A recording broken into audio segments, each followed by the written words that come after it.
מה קיבוץ? קיבוץ הוא סוג של קהילה שהחלה בישראל.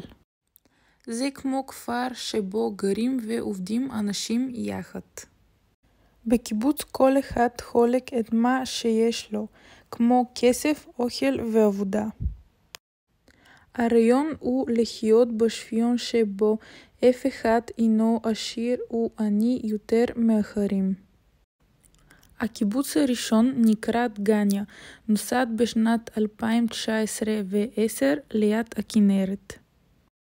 קבוצה קטנה של צעירים יהודים שהגיעו לאזור ממזרח אירופה החלה בכך.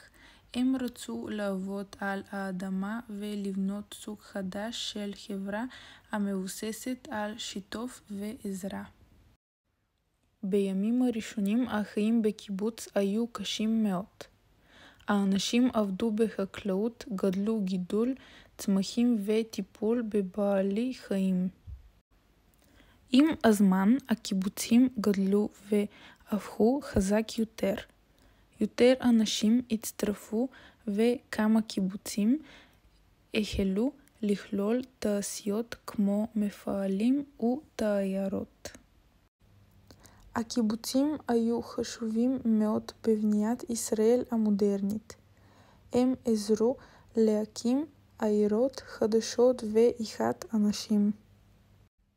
בעבר כל דבר בקיבוץ יהיה משותף, כמו בגדים ואפילו לגדל ילדים. עם הזמן קיבוצים רבים השתנו והפכו פחות כפריים לכפי שיתוף.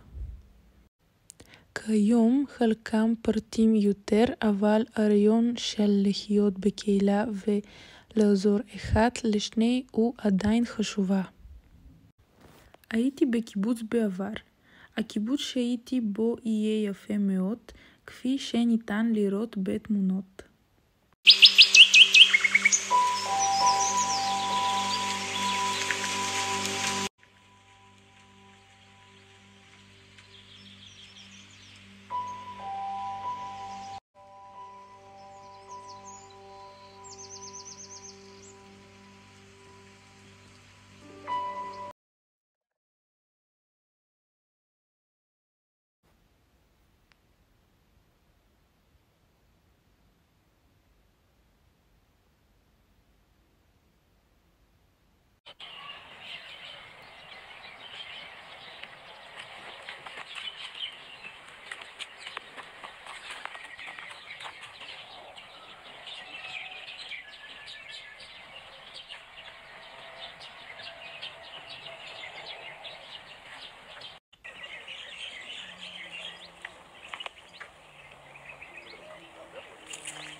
אני חושבת שקיבוץ הוא מקום מיוחד.